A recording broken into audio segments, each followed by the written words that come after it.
तुम राम का बात बात में सर्टिफिकेट प्रमाण मानते हो। तुम इटली से आए हुए 4-5 जनरेशन पहले तुम अपने बाप दादाओं का नाम नहीं गिनवा सकते और तुम आते हो इस देश में राम का प्रमाण मांगने के लिए। भाई वो कह रहे हैं कि हमें राम से समस्या नहीं है, आस्था से समस्या नहीं है, पर देश सेकुलर है, प्रधानमंत्री को उद्घाटन में नहीं आना चाहिए। गलत सवाल, फिर गलत सवाल। कौन लाया सेकुलर शब्द? इमरजेंसी के टाइम में it was forcefully imposed by the Indira Gandhi. 42 amendment में जबरदस्ती लगाया गया। How can you claim a country a secular country when you are dividing a country on the basis of religion? एक को Islamic republic of that country बोलते हो और दूसरे को धर्मशाला बनाते हो। आप जो छाती पीट रहे हो कि बीजेपी राम मंदिर का क्रेडिट ले रही है, तो तुम्हारे बाप दादा मर गए थे, तुमने क्यों नहीं बनवा लिया? उस टाइम जब मंदिर के लिए तुमने तो वकील खड़ा कर दिया कि राम इस देश के ही नहीं है, राम काल्पनिक है। अरे काल्पनिक तुम हो जाओगे आने वाले टाइम में। चुनाव के टाइम पर ही क्यों ये मंदिर बना रहे हो? उससे पहले भी बन सकता था या बाद में भी हो सकता था, जल्दबाजी में उद्घाटन कर दे रहे हो। तो एक काम करो ना, अगला चुनाव आ रहा है ना, तुम बोल दो कृष्ण जन्मभूमि हम बनवा रहे हैं, कर दो, हम वोट देंगे। डॉक्टर प्रकाश हमारे साथ मौजूद है, इनसे बात करेंगे और आपको दिखाएंगे अयोध्या से इनका क्या संदेश। सबसे पहले तो आपका अयोध्या नगरी में बहुत बहुत स्वागत है। कैसी लगी आपको अयोध्या, एक बार दर्शकों को? जी नमस्कार आपके चैनल को और आपके दर्शकों को। सबसे पहले आज सुबह ही आया, हनुमानगढ़ी की तरफ गया, हनुमान जी के दर्शन हुए वहाँ पे। उसके बाद सबसे पहले वहाँ एक बुजुर्ग महिला थी जो बोली थी कि वो कार्य सेवक थी, उनके साथ के लोगों ने बलिदान दिया था, तो मुझे वो रास्ता दिखाई। वो मैं ऐसा भावुक हुआ ना, उन्होंने बताया कि कैसे मुलायम सरकार ने उनके लोगों पे गोलियां चलाई और वो लोग ये उम्मीद खो चुके थे कि अपने इन जिंदा पलों में, अपने उन आँखों से इस भव्य मंदिर को बनते हुए देखेंगे, और आज वो देख रहे हैं। तो मुझे लगता है कि आज की जो पीढ़ी है, जो मतलब उस संघर्ष में नहीं थी या उस वक्त के बाद पैदा हुई है, वो अपने आप को ऐसा गौरवशाली माने कि आप इतने सौभाग्यशाली पीढ़ी के हो कि आप उस राम के मंदिर को बनते हुए देख रहे हो, जिस राम के मंदिर के लिए हजारों लोग अपनी कुर्बानी दे दी। आपको कैसे ये संभव हो पाया? इतने वर्षों का इंतजार था, उसके बाद भव्य और दिव्यमान राम मंदिर जो आपने कल्पना की थी, क्या वैसा ही बनता दिख रहा है? भैया सुनो, बोलता तो मैं भी बहुत हूँ, डिबेट कर लिया किसी बातों पे, मुद्दा पे, लेकिन जब अयोध्या भूमि में आया हूँ ना, तो यहाँ की हर चीज़ें ऐसा लग रहा है ना कि त्रेता युग में है। जैसे छोटे बच्चे को छोड़ दो ना जंगल में, खोया हुआ रहता है, मैं भी हर चीज़ों में कुछ ना कुछ ढूंढ रहा हूँ। यहाँ की मिट्टी से लेके हर चीज़ों में ना राम को देख रहा हूँ, हर चीज़ को पवित्रता। मैंने 2 लोग रोड पे थूक रहे थे ना, उनको भी डांटा, अरे भैया ये राम की भूमि है, इसको अपमान मत करो। तो सोच रहे हो कितना इमोशनली हम लोग अटैच हैं। याद रखो, ये त्याग की भूमि है, ये ज्ञान की भूमि है, ये संघर्ष की भूमि है। यहाँ लोगों ने अपने प्राण दिए हैं। हम लोग जो आकर आज घूम रहे हैं ना मजे में और राम के मंदिर को बनते हुए देख रहे हैं, ये हम मांगे कि हमने अपने पिछले जन्म में इतना पुण्य कमाया है ना कि इस धरोहर को हम जीते जागते देख रहे हैं। तो मेरे लिए गर्व की बात है और बाकियों के लिए भी मुझे लगता है बहुत गर्व की बात है। आप किसी से पूछ लो आज का दिन। कई लोगों के ने, आपने जैसे बताया, पहले भी बलिदान हुए और आज जो है उन लोगों को निमंत्रण जा रहे हैं, तो आपको लग रहा है सबसे ज़्यादा जो है खुशी उन लोगों को होगी कि हमारे घर से जो है वो बलिदान गया और उनका खून भी जो है इसमें शामिल है। जिस तरीके का राम मंदिर जो बन रहा है, उन लोगों का बलिदान इसमें है। अरे भैया, हम राम के भक्त हैं और ये राम की नगरी अयोध्या है। जो राम वन में पैर में लगे कांटे को नहीं फेंकते थे, जो श्री राम रावण को मारने के बाद अपने छोटे भाई को भेज दिए कि जाओ रावण से ज्ञान लो, जो राम वन से आने के बाद अपनी माता से नहीं, उन माता से कैकेयी से मिले जिन्होंने उन्हें वनवास पे भेजा, उस राम से हम क्या सीखते हैं? सीखो कि भैया राम कांटे तक को नहीं छोड़ रहे हैं तो इन इडियट लोगों को छोड़ेंगे? अरे भैया, राम के नाम पे आकर थोड़ा अपना चरित्र और मन को पावन कर लो। मुझे पता है तुम लोग फिर भी ना आओगे कोई बहाना करके। जैसे राहुल गांधी न्याय यात्रा स्टार्ट कर दिए, राम मंदिर यहाँ शुरू होने वाला है, 22 तारीख को प्राण प्रतिष्ठा है और 14 तारीख को अपना यात्रा निकाल रहे हो। मैं तो समझता हूँ कि कौन सा ऐसा भारत टूटा था जिसको जोड़ने चले गए। तोड़ा आपके बाप दादाओं ने भारत, 2 को मुस्लिम राष्ट्र बनाया, 1 को धर्मशाला बनाया। कौन सा ऐसा भारत पे अन्याय हो रहा है जो आप न्याय के लिए न्याय यात्रा निकाल रहे हो? मोदी जी मंदिर बनाएंगे, हम देश बनाएंगे। मोदी जी की पार्टी, सुनो, आपसे देश नहीं बनेगा। आप और 2-4 देश दे दोगे किसी को, किसी चीज़ को पाल रहे हो ना, जिन सांपों को, आने वाले टाइम में वो तुम्हें भी डसेंगे। और मोदी जी देश भी चला रहे हैं और इस सरकार में जो सरकार का सबसे ज़्यादा योजनाओं का फायदा उठा रहा है, चाहे हर चीज़ हर मामले में, वही सरकार के खिलाफ सबसे ज़्यादा जहर बोता है, गलत बोलता है और ना ही सरकार को वोट देता है।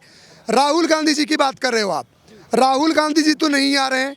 दूसरा चीज़, Communist Party of India CPIM, Mamata Banerjee, ऐसे बहुत सारे लोग हैं जिन्होंने बोल दिया है कि हम उस दिन नहीं आ रहे हैं। निमंत्रण दोगे तब भी नहीं आएंगे। अरे राम के लिए निमंत्रण चाहिए। तुम बर्थडे पार्टी में आ रहे हो या शादियों में आ रहे हो? अरे तुम गोली चलाने से पहले पूछे थे किसी को?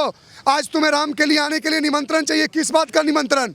अरे जिनको दिया गया ना। अब एक बात बताओ, क्या सोनिया गांधी को निमंत्रण नहीं गया? क्या मल्लिकार्जुन खड़गे को निमंत्रण नहीं गया? क्या अधीर रंजन चौधरी को निमंत्रण नहीं गया? सब इवन CPIM कम्युनिस्ट पार्टी, जो लोग ऐसी विचारधाराओं को नहीं मानते, उनको निमंत्रण गया। अब क्या तुम्हारे पैर धो के लाया जाए? अब क्या तुम्हारे पैर धो के लाया जाए? तुम्हारी विचारधारा ना जो दिखनी थी ना, देश देख रहा है। बस जनता से यही निवेदन है, इन सांप के जो नाग ये जो बसे हुए हैं ना, ये जो गिरगिट जो हर बात बात में रंग बदलते हैं, इनको वोट देने से पहले 4 बार सोचो। सबको इनविटेशन जा रहा है तो अखिलेश यादव के परिवार के साथ भेदभाव क्यों हो रहा है? कह रहे हमारे यहाँ पर इनविटेशन जो आने के लिए लगातार लोग सोच रहे हैं। उनकी वाइफ भी जो डिम्पल यादव है वो भी कह रही है हमारे पास भी निमंत्रण अगर आएगा तो हम जाएंगे, पर निमंत्रण नहीं आ रहा है। एक बात बताऊं भाई साहब आपके चैनल के माध्यम से, इन लोगों को तो आना भी नहीं चाहिए शर्म के मारे। पूछो क्यों? जो राम भक्तों पे, कार सेवकों पे गोली चलाए, जो धर्म के नाम पे, बीजेपी तो इस देश में झूठ मूठ का बदनाम है, धर्म की राजनीति, जात की राजनीति करती है। सबसे ज़्यादा तुम करते हो। जो लोग कृष्ण को और राम को अलग अलग मानते हैं, आप उनसे ये उम्मीद करते हो कि आपके राम के लिए सम्मान देंगे। वो उसी लिए बोल रहे हैं ना, ताकि हिंदू वोटर्स जो है वो ये समझे बाबा को वोट नहीं देना, इनको दे दो। लेकिन वो मूर्ख ये नहीं समझते भैया ये आधुनिक वर्ल्ड है, सबके हाथ में मोबाइल है, सब तुम्हारे काले चिट्ठे देख रहे हैं और आने वाले इलेक्शन में तुम्हें बार बार जवाब दे रहे हैं। इसीलिए योगी बाबा आ रहे हैं, आते रहेंगे। ना तुम कभी यूपी के सरकार में आओगे और ना केंद्र में कभी अपने राहुल गांधी कभी PM बनेंगे। क्यों? क्योंकि हम ना हटने ही नहीं देंगे। ऐसे कैसे हटा लोगे? 22 तारीख को अयोध्या में जो है भव्य दिवाली जैसे होने वाली है। पहले जैसे कहा दिवाली मनेगी, ऐसी दिवाली अयोध्या से शुरू होगी और पूरे देश में आह्वान किया गया है। आपको लगता है देश के अंदर वो एक दिवाली जो हमेशा आती थी, ऐसी दूसरी दिवाली 22 को भी मनेगी? भाई साहब, मैंने पिछली दिवाली में ना, ये जो अभी रिसेंट गया है, 10,000 के पटाखे फोड़े थे। इस बार मैं कोशिश करूंगा 50,000 के फोड़ूं। क्यों पता है? 500 साल बाद असली दिवाली हो रही है। 500 साल बाद हमारे राम अपने गृह में आ रहे हैं। एक यहाँ पे कोई समाज है अयोध्या के आसपास, वो लोग अपनी पगड़ी और पैर में चप्पल नहीं पहनते हैं। क्यों? क्योंकि बाबर के कहने पे मीर बाकी ने 1525 में कि 26 में वो राम मंदिर तोड़ के ढांचा बनवा दिया। वो अपमान को कैसे भूल जाओगे? जो हिंदू इसके बाद भी वोट देता है ना, वो अपना हिंदू जेनेटिक चेक करवाए कि तुम किसकी पैदाइश हो। अब क्या साबित कर? अरे भैया, जो राम का नहीं हुआ किसका हुआ? जो राम अपने माँ के एक शब्द कहने पे पिता के पूछे तक नहीं 14 वर्ष वनवास चले गए। जो राम भगवान विष्णु के अवतार होते हुए चाहते तो एक से एक शक्तियाँ यूज करके रावण को चुटकी भर में मार सकते थे। पैदल यात्रा किए, बानरों का, रिक्शों का सेना बना के रावण के घर में ठोक के आए। असली डेढ़ चीज़ दिखा अपने पत्नी के सम्मान के लिए। उस राम को तुम काल्पनिक बोल देते हो। उस राम के लिए तुम 24 जजों की वकील खड़ा कर देते हो।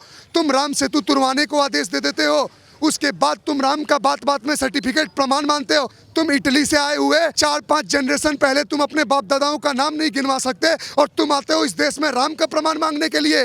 राम सुनो, राम इस भारत के कण कण की पहचान है। राम इस भारत की धरोहर है। राम हमारी आन बान शान है, हमारी आस्था का केंद्र है।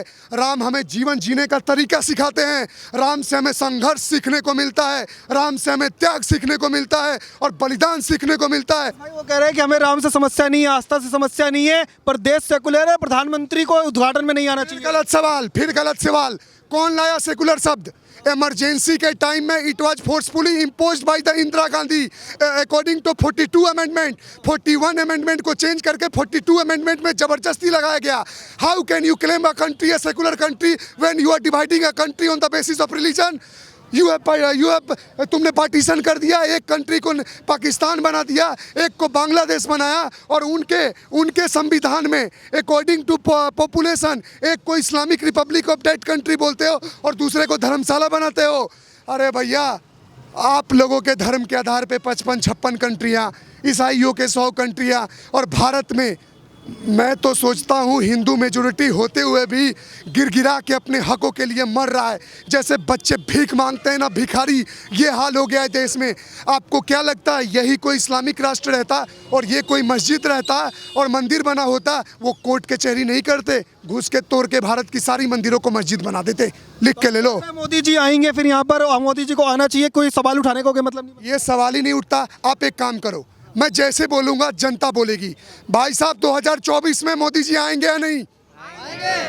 बिल्कुल आएंगे, निश्चित रूप से आएंगे। ये निश्चित रूप से मोदी जी ही आएंगे, क्योंकि आज जो हम मंदिर देख रहे हैं जो बना है यहाँ पर, ये केवल मोदी जी और योगी जी के कारण से ही बना है। उद्घाटन में फिर मोदी जी को आना चाहिए। क्यों नहीं आना चाहिए? मैं आपसे पूछता हूँ क्यों नहीं आना चाहिए? राहुल गांधी तो लोग कह रहे हैं कि ये देश के प्रधानमंत्री हैं, किसी एक धर्म के नहीं है, तो वो उद्घाटन में क्यों आएंगे? राहुल गांधी को यहाँ पर आने का अधिकार नहीं है और कांग्रेस से किसी व्यक्ति को आने का अधिकार नहीं है, क्योंकि उन्होंने राम के खिलाफ कोर्ट में वकील खड़े करे जो किसी एक के थोड़ी ना है। अरे तो माना कब कांग्रेस ने? कांग्रेस ने कभी नहीं माना। और कांग्रेस ने राम के खिलाफ, राम के उनके अस्तित्व को नकारते हुए और उन्होंने कोर्ट में वकील खड़े करे। वो कॉपीराइट नहीं है, अकेले कैसे? सुनो, ठीक है, मैं बोल रहा हूँ। अब एक बात बताओ, देश का चाहे सीएम हो, चाहे पीएम हो, चाहे कोई भी आदमी हो, कोई भी काम करता है, क्या आपका वास्तविक धर्म नहीं है? आपकी वास्तविक कुछ मान्यताएं हैं ना। अगर मैं हिंदू धर्म से रिलेट करता हूँ, मैं कोई योजना निकालूंगा तो भारत में सभी वर्गों के लिए, हिंदू, मुस्लिम, सिख, ईसाई, सभी लोग उसका फ़ायदा उठाए योजनाओं का। लेकिन मेरी वास्तविक पहचान है ना, मैं अपने घर में रामकृष्ण को मानता हूँ। इसको आपसे क्या प्रॉब्लम है? आप जो छाती पीट रहे हो कि बीजेपी राम मंदिर का क्रेडिट ले रही है, तो तुम्हारे बाप दादा मर गए थे, तुमने क्यों नहीं बनवा लिया? उस टाइम जब मंदिर के लिए तुमने तो वकील खड़ा कर दिया कि राम इस देश के ही नहीं है, राम काल्पनिक है। अरे काल्पनिक तुम हो जाओगे आने वाले टाइम में, जिस दिन भारत का हर जनता समझ लिया ना कि पहले सनातनी बनो।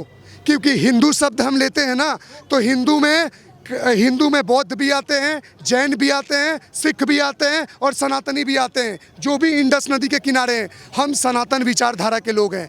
अरे जो पेड़ वृक्षों, सूर्य चंद्र को पूजता है, हवा तक को पूजता है, वो आप लोग उसको चुनाव के टाइम पर ही क्यों ये मंदिर बना रहे हो? उससे पहले भी बन सकता था या बाद में भी हो सकता था, जल्दबाजी में उद्घाटन कर दे रहे हो। तो एक काम करो ना, अगला चुनाव आ रहा है ना, तुम बोल दो कृष्ण जन्मभूमि हम बनवा रहे हैं, कर दो, हम वोट देंगे तुम्हारे।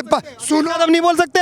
सुनो, मैं चैलेंज देता हूं आपके चैनल के माध्यम से, अगर कोई भी देख रहा है ना, वायरल तो आपका चैनल चलता है, मैं बोल रहा हूं न्यूज टैंक पे बोल रहा हूं कि अगर समाजवादी पार्टी ये वीडियो देख रही है, अगर आपके अंदर में दम है और अगर आप रामकृष्ण को अलग अलग नहीं मानते हो, तो बीजेपी राम मंदिर का क्रेडिट ले ली, मंदिर बनवा रही है। आप में दम है, आप कृष्ण का बनवा दो, हम सभी आपको वोट देंगे। जय श्री राम।